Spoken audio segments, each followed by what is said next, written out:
Hello everyone. So we are continuing with this chapter, breathing and exchange of gases. So today we are going to study this topic, respiratory volumes and capacities, right? So what is called as respiratory volume? What do you mean by respiratory volumes right now? So respiratory volume क्या है? The different volumes of air a person inhales or exhales at different conditions, right ना, वो सब होते हैं आपके respiratory volumes. The different volumes of air a person can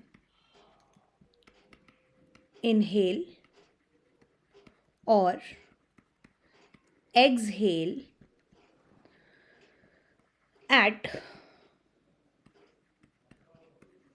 different conditions. ठीक है, तो अलग अलग कंडीशंस में क्या डिफरेंट वॉल्यूम ऑफ एयर कोई एक पर्सन अंदर ले सकता है या बाहर वो सांस जो छोड़ता है, that is respiratory volume.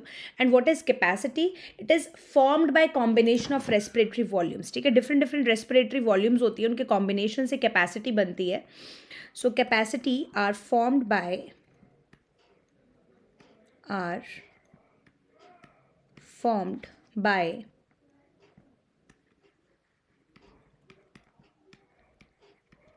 combination of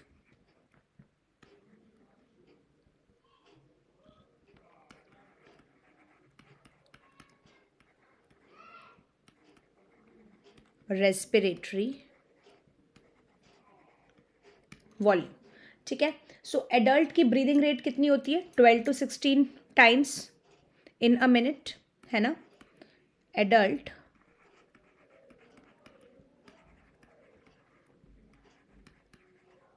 breathing rate कितनी होती है? 12 to 16 टाइम्स. एक एडल्ट एक मिनट में 12 से 16 बार रेस्पायर करता है. ठीक है, सो स्पायरोमीटर हमने पढ़ा था कि ये एक डिवाइस है. हमने पिछली क्लास में पढ़ा था कि एक डिवाइस है जो कि various respiratory volume and capacities है ना, जो अलग अलग रेस्पिरेटरी वॉल्यूम्स हैं और जो अलग अलग कैपेसिटीज़ हैं, उन सभी को ये मेजर करता है एक्सेप्ट दी रेसिडुअल वॉल्यूम को छोड़कर. तो अभी हम देखेंगे कि क्या है ये residual volume. Let us now talk about the different respiratory volumes today. So respiratory volume के लिए आप देखिए, सबसे पहला यहाँ पर है टाइडल वॉल्यूम. हम देखते हैं. ठीक है, टाइडल वॉल्यूम क्या है? It is volume of air inspired और expired during a normal respiration. ठीक है, आप और मैं जैसे अभी बैठ के नॉर्मली हम लोग सांस ले रहे हैं, ठीक है ना, तो नॉर्मली हम लोग कितना एयर अंदर ले रहे हैं और कितना वॉल्यूम ऑफ एयर हम बाहर छोड़ रहे हैं, that is the tidal volume. So ये अप्रॉक्सीमेटली 500 ml होता है. That is a healthy man can inspire और expire approximately 6000 to 8000 ml of air per minute, है ना. मतलब एक बार के इंस्पिरेशन में 500 होता है ये. ठीक है, एक बार जब आपने इंस्पायर किया तो इट इज़ 500 ml, राइट ना. अब आप कितनी बार इंस्पायर करते हो एक मिनट में? 12 to 16 बार मैंने बताया अभी. ठीक है, तो आप इसको जब इससे मल्टीप्लाई कर दोगे तब जाकर ये 6000 से 8000, ठीक है, 6000 to 8000 ml पर मिनट, है ना. तो एक मिनट में आप इतना एयर अंदर बाहर लेते हो. That is the tidal volume, right. Now second is the inspiratory reserve volume. A person can inspire by a forcible inspiration. ठीक है, आप एक लंबी सांस ली आपने, है ना, जैसे हम अनुलोम विलोम करते हैं, है ना, तो और जो भी हम योगा वगैरह करते हैं तो हम उसमें लंबी सांस लेते हैं. ठीक है, फोर्सिबल इंस्पिरेशन से लंबी सांस लेके आप कितना वॉल्यूम ऑफ एयर अंदर इंस्पायर कर सकते हो, that is the inspiratory reserve volume. It averages around 2500 ml to 3000 ml. ठीक है, तीसरा वही सेम आपका एक्सपिरेटरी रिजर्व वॉल्यूम, वही आप फोर्सिबल एक्सपिरेशन कर दो, है ना, आप जोर लगा के आप सांस बाहर छोड़ोगे. ठीक है, तो कितना एक पर्सन एक्सपायर कर सकता है by forcible expiration, that is the expiratory reserve volume. It averages around 1000 ml to 1100 ml.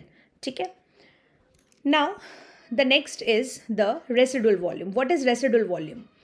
Residual volume is the volume of air remaining in the lungs even after a forcible expiration, ठीक है, आपने force लगाकर सांस बाहर छोड़ दी है, ठीक है, आपने बहुत फोर्स लगाकर सांस बाहर छोड़ दी है, तो क्या सारी आपकी जो अंदर की एयर है वो सारी बाहर निकल जाएगी? नहीं, कुछ तो अंदर फिर भी रह जाएगा, है ना, फोर्सिबल एक्सपिरेशन के बाद भी कुछ तो अंदर फिर भी रह जाएगा. So this averages around 1100 to 1200 ml. By adding up a few respiratory volumes described above, one can derive various pulmonary capacities which can be used in clinical diagnosis. ठीक है, तो रेसिडुअल वॉल्यूम क्या है बेटा कि फोर्सफुल एक्सपिरेशन के बाद भी आपके लंग्स के अंदर है ना कुछ तो एयर रह जाएगी, air remaining in the lungs, कुछ तो रह जाएगी अंदर, right. So that will be 1100 to 1200 ml. That will be the residual volume. ये बिल्कुल भी बाहर नहीं निकलती है, ठीक है. तो रेसिडुअल वॉल्यूम क्यों ज़रूरी है? ये जो कुछ वॉल्यूम है एयर की, it prevents the lungs from collapsing, है ना, prevents it's collapse. That you can write here. ये है क्यों, क्या काम है इसका, है ना, प्रिवेंट्स इट्स कोलैप्स. ठीक है, तो ये क्या करती है बेटा, ये हमारे लंग्स को कोलैप्स होने से बचाती है. तो इसका अगर मैं एक बहुत अच्छा फिगर यहाँ पर मैं बनाना चाहूँ तो देखो क्या होगा. ये आपने नॉर्मल इनहेलेशन किया, फिर आपने उतना ही नॉर्मल एक्सहेल कर दिया, फिर उतना ही नॉर्मल आपने इनहेल किया, ये आपने उतना ही नॉर्मल एक्सहेल कर दिया, फिर नॉर्मल इनहेल किया, फिर एक्सहेल कर दिया. ठीक है, अब मान लो आप ये नॉर्मल आप इनहेल कर रहे हो, ठीक है ना, और नॉर्मल इनहेल किया, अब इसके बाद आपने फोर्सिबल इनहेलेशन किया. ठीक है, सो ये क्या है, this is the normal inhalation, है ना, ये है आपका नॉर्मल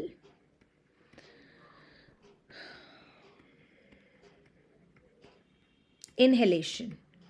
ठीक है, और ये क्या है, ये है नॉर्मल एक्सहेलेशन, है ना. आप जो नॉर्मली इंस्पायर और एक्सपायर आउट कर रहे हैं, दिस इज नॉर्मल एक्सहेलेशन. ठीक है, तो जो आप नॉर्मली इनहेल करते हो, है ना, या फिर एक्सहेल करते हो, इसको तो आप क्या बोलते हो, टाइडल वॉल्यूम बोलते हो. मतलब कि मान लो आप यहाँ से यहाँ तक, ये क्या है, ये तो टाइडल वॉल्यूम है इतना, है ना, टाइडल वॉल्यूम है. अब अगर आप फोर्सफुल इंस्पिरेशन करते हो, फोर्सिबल इंस्पिरेशन करते हो, और ज़्यादा आपने लंबी सांस ली, है ना, और लंबी सांस ली, तो that is inspiratory reserve volume. ये मैंने बताया था आपको, ये हो गया इंस्पिरेटरी रिजर्व वॉल्यूम, राइट ना बेटा. अब आप जब नॉर्मल सांस बाहर छोड़ रहे हो, तो नॉर्मली तो आप जो सांस बाहर छोड़ रहे हो, that is your tidal volume, है ना. नॉर्मली जो आप सांस बाहर छोड़ते हैं, that is our tidal volume. अब आप फोर्सिबल, समझ रहे हो, फोर्सिबल एक्सपिरेशन जब करते हो, है ना, दम लगाकर आप और सांस बाहर निकाल रहे हो, सो that is your expiratory reserve volume. इसके अलावा भी आपके लंग्स में कुछ वॉल्यूम ऑफ एयर बच जाता है, that we call it as the residual volume, जिसको हम रेसिडुअल वॉल्यूम बोलते हैं. होप आपको ये ग्राफ से बहुत अच्छे से क्लियर हुआ होगा. ठीक है, अब क्या है कि अब हम डिफरेंट रेस्पिरेटरी कैपेसिटीज़ पढ़ेंगे. ये जो हमने सारे पढ़े अभी तक, ये सारे डिफरेंट रेस्पिरेटरी वॉल्यूम्स थे. ठीक है ना, क्या क्या, tidal volume, inspiratory reserve volume, expiratory reserve volume and residual volume, ये चार हमने पढ़े. ठीक है, ये चार हमने यहाँ पर पढ़े. अब इनके डिफरेंट कॉम्बिनेशन से, है ना, कैपेसिटीज़ बनती हैं, pulmonary capacities, various pulmonary capacities अब हम पढ़ेंगे. इनके डिफरेंट कॉम्बिनेशंस से जो बनती हैं, जो कि आप क्लिनिकल डायग्नोसिस में यूज़ कर सकते हैं. ठीक है, सो देखते हैं. अब हम सबसे पहला इसमें आ जाता है रेस्पिरेटरी कैपेसिटी में, सबसे पहला आ जाता है इंस्पिरेटरी कैपेसिटी, मतलब कि किसी इंसान की इंस्पायर करने की कैपेसिटी कितनी है. So total volume of air a person can inspire after a normal expiration. ठीक है, आपने नॉर्मली सांस बाहर छोड़ी, नॉर्मली सांस बाहर छोड़ने के बाद एक आदमी कितना वॉल्यूम ऑफ एयर अंदर इंस्पायर कर सकता है, तो कितना कर सकता है, एक तो नॉर्मली कर सकता है और एक थोड़ा फोर्सिबल भी कर सकता है ना. This includes tidal volume and inspiratory reserve volume. ठीक है, तो मैं अगर इसका यहाँ पर ग्राफ बनाना चाहूँ, मैं ये इरेज कर देती हूँ यहाँ पर, होप आप सभी ने नोट कर लिया होगा. देखो, इसका ग्राफ बहुत अच्छा बनेगा. देखिए क्या है, इंस्पिरेटरी कैपेसिटी का, है ना बेटा। ये आपने normal inhalation, this is normal exhalation, this is again normal inhalation, normal exhalation, ठीक है ना। ये आपका तो टाइडल वॉल्यूम चल रहा है, ये टाइडल वॉल्यूम है। अब टाइडल वॉल्यूम के अलावा भी आप फोर्सिबल इंस्पिरेशन आप कर सकते हैं ना, कर सकते हैं। ये तो है टाइडल वॉल्यूम, ठीक है। इसके अलावा भी आप क्या कर सकते हैं, इंस्पिरेटरी रिजर्व वॉल्यूम, ठीक है। फोर्सिबल इंस्पिरेशन आप कर सकते हैं, राइट ना। So this is the total volume of air which a person can inspire after normal exhalation, है ना। आपने नॉर्मल एक्सहेलेशन किया, यहाँ पर आपने एक्सहेलेशन कर दिया। नॉर्मल एक्सहेल करने के बाद आप कितना अंदर एयर को ले सकते हैं, तो आप नॉर्मली टाइडल वॉल्यूम को ले सकते हैं अंदर और इंस्पिरेटरी रिजर्व वॉल्यूम को ले सकते हैं। So this is your TV plus IRV, ठीक है। सो इंस्पिरेटरी कैपेसिटी क्या हो गई, TV tidal volume plus inspiratory reserve volume, ये आपकी इंस्पिरेटरी कैपेसिटी हो गई। दूसरा है एक्सपिरेटरी कैपेसिटी, वही सिमिलर, क्या देखिए, total volume of air a person can expire after a normal inspiration, वही ऊपर का उल्टा कर दो, है ना। आपने नॉर्मली इंस्पायर किया, नॉर्मली आपने सांस अंदर ली, उसके बाद आप कितना एयर को बाहर निकाल सकते हो, टोटल वॉल्यूम ऑफ एयर आप कितनी एक्सपायर आउट कर सकते हो, ठीक है। तो इसका अब अगर हम एक फिगर बनाएं, यहाँ पर एक ग्राफ बनाएं, तो वो कैसा बनेगा, देखिए अब आप, नॉर्मल इनहेलेशन, नॉर्मल एक्सहेलेशन, ठीक है, नॉर्मल इनहेलेशन, नॉर्मल एक्सहेलेशन, है ना। तो ये नॉर्मल एक्सहेलेशन आपने किया, तो ये जो नॉर्मल एक्सहेलेशन आप करते हो that is the tidal volume, है ना, ठीक है। नॉर्मल इनहेलेशन, ये तो आपका इनहेलेशन है, यहाँ आपने इनहेलेशन किया। नॉर्मल इनहेल करने के बाद आपने कितनी वॉल्यूम ऑफ एयर को फोर्सिबली बाहर छोड़ा, है ना, नॉर्मली भी और फोर्सिबली भी। नॉर्मली छोड़ा that is tidal volume, right, और फोर्सिबली भी आप जब उसको छोड़ रहे हैं, so that is your expiratory reserve volume, ठीक है, which total gives you the expiratory capacity, है ना। ये आपकी टोटल एक्सपिरेटरी कैपेसिटी हो जाती है। This includes tidal volume and expiratory reserve volume, TV plus ERV will give you this expiratory capacity, है ना। होप आपको ये फिगर से बहुत अच्छे से समझ में आया होगा। थर्ड है फंक्शनल रेसिडुअल कैपेसिटी और FRC। ये क्या है, volume of air that will remain in the lungs after a normal expiration. आई बात समझ में, आपने नॉर्मली एक्सपायर आउट कर दिया, अब उसके बाद आपके लंग्स के अंदर जो वॉल्यूम ऑफ एयर बचेगा that is the functional residual capacity, है ना। ये कैसा होता है बेटा, देखिए यहाँ पर भी मैं ये आपको फिगर से समझाती हूँ। आपने नॉर्मल इनहेल किया, नॉर्मल एक्सहेल किया, फिर नॉर्मल इनहेल किया, फिर नॉर्मल एक्सहेल किया, ठीक है। नॉर्मल एक्सहेल करने के बाद आपने नॉर्मल आपने एक्सहेल कर दिया which is the tidal volume, है ना। ये तो आपका टाइडल वॉल्यूम हो गया, आपने नॉर्मल एक्सहेल कर दिया। अब नॉर्मली एक्सहेल करने के बाद, नॉर्मल एक्सपिरेशन के बाद आपके लंग्स में क्या बचेगा, एक तो बचेगा आपके लंग्स में एक्सपिरेटरी रिजर्व वॉल्यूम बचेगा बेटा आपके लंग्स में, और दूसरा क्या बचेगा, रेसिडुअल वॉल्यूम भी तो बचेगा, है ना, रेसिडुअल वॉल्यूम भी तो बचेगा आपके लंग्स में, है ना। So this expiratory reserve volume plus residual volume will give you functional residual capacity, ठीक है ना। सो this includes ERV plus RV। आप समझ गए मेरी बात को बहुत अच्छे से। चौथा है, फोर्थ है vital capacity, the maximum volume of air a person can breathe in after a forced expiration.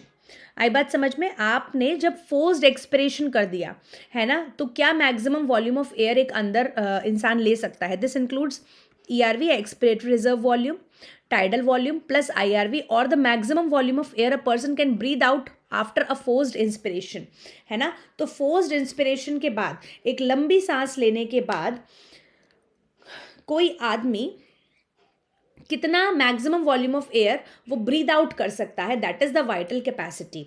तो देखिए इसमें हम यहाँ पर इसका ग्राफ यहाँ स्टडी करते हैं। देखिए इसका एक ग्राफ नहीं है, इसका इस तरीके से है, देखो इस तरीके से मैं कुछ बना के दिखाती हूँ आपको। यहाँ पर देखो, नॉर्मली जो लंग्स में रहता ही है, जो कभी भी निकलता तो है ही नहीं, that is the residual volume, ठीक है। फिर उसके बाद लंग्स में क्या होगा, आपका एक्सपिरेटरी रिजर्व वॉल्यूम होगा, ठीक है। फिर उसके बाद लंग्स में क्या होगा बेटा, टाइडल वॉल्यूम होगा, ठीक है। फिर उसके बाद लंग्स में क्या होगा आपका, इंस्पिरेटरी रिजर्व वॉल्यूम, है ना। आपने जब लंबी सांस ले ली, है ना, आपने जब फोर्स्ड इंस्पिरेशन कर लिया, मान लो हम ये वाली इसके हिसाब से चलते हैं, दूसरी वाली डेफिनेशन के हिसाब से चलो तो उल्टा ही है, मतलब फोर्स्ड इंस्पिरेशन या एक्सपिरेशन, ठीक है, मैं आपको इंस्पिरेशन के बेसिस पर समझा रही हूँ। आपने फोर्स्ड इंस्पिरेशन कर लिया, बहुत लंबी सांस आपने ले ली, तो अब आपके लंग्स के अंदर क्या क्या है, एक तो रेसिडुअल वॉल्यूम है, एक्सपिरेटरी रिजर्व वॉल्यूम भी है, टाइडल वॉल्यूम भी है और इंस्पिरेटरी रिजर्व वॉल्यूम भी है, ठीक है। तो आपके लंग्स की जो वाइटल कैपेसिटी होगी वो क्या होगी, ये तीनों, inspiratory reserve volume plus tidal volume plus expiratory reserve volume, है ना। मतलब कि आपने जब फोर्सफुल इंस्पिरेशन किया, मान लो आपने लंबी सांस ली, लंबी सांस लेने के बाद आपके पास ये चारों हैं, है ना, आपने लंबी सांस ली, आपके लंग्स में ये चारों हैं, ये चारों हैं। अब इनमें से कितना वॉल्यूम ऑफ एयर एक पर्सन बाहर निकाल सकता है, ये तो बिल्कुल नहीं निकाल पाएगा, ये रेसिडुअल वॉल्यूम तो बिल्कुल नहीं निकल सकता, है ना, ये तीनों ही तो निकल सकते हैं, ये और यही तो निकल सकते हैं। So this total will be your vital capacity. आई बात समझ में मेरी, है ना। और यही आपका फोर्स्ड एक्सपिरेशन के लिए भी आप अप्लाई कर दो कि कितना मैक्सिमम एयर एक पर्सन अंदर ले सकता है आफ्टर फोर्स्ड एक्सपिरेशन, राइट। इसको भी आप वाइस वर्सा भी अप्लाई कर सकते हो। Fifth point is the total lung capacity, ठीक है। टोटल लंग कैपेसिटी क्या है, TLC, total volume of air accommodated in the lungs at the end of a forced inspiration, है ना। फोर्स्ड इंस्पिरेशन के बाद कितना total volume of air lungs के अंदर एकोमोडेट हुआ है, दैट इज टीएलसी। मतलब क्या, ये सारा का सारा ही टीएलसी हो जाएगा ना बेटा।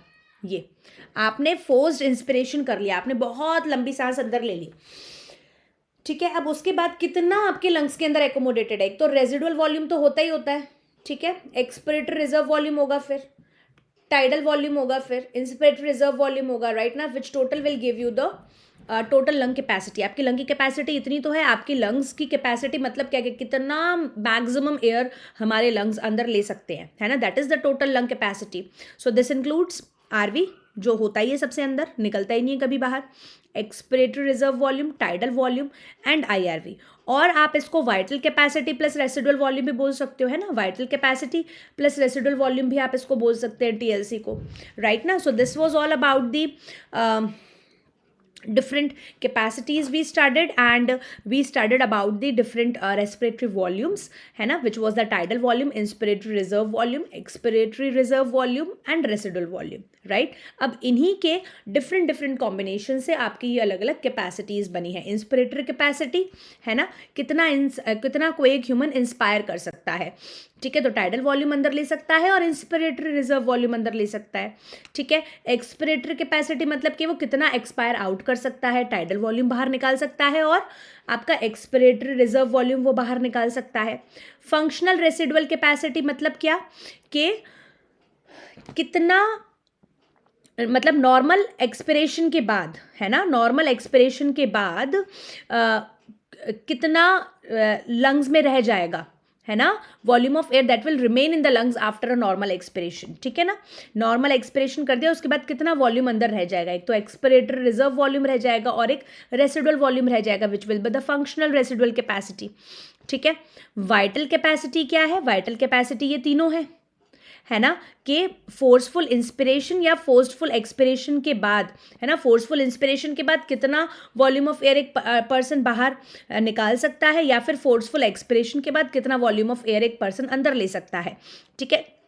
तो इन्हीं सबको अंदर या बाहर निकाल सकता है। रेसिडुअल वॉल्यूम तो अंदर बाहर कहीं जाता नहीं है, ठीक है। So this is the vital capacity, है ना। और टोटल लंग कैपेसिटी है, मतलब ये सारे टोटल मिलाकर क्या है, ये टोटल लंग की कैपेसिटी बनाता है कि कितना मैक्सिमम कैपेसिटी है हमारे लंग्स की, which is the residual volume, expiratory reserve volume, tidal volume and inspiratory reserve volume, right ना। So hope you all enjoyed this session and got the concepts very clearly.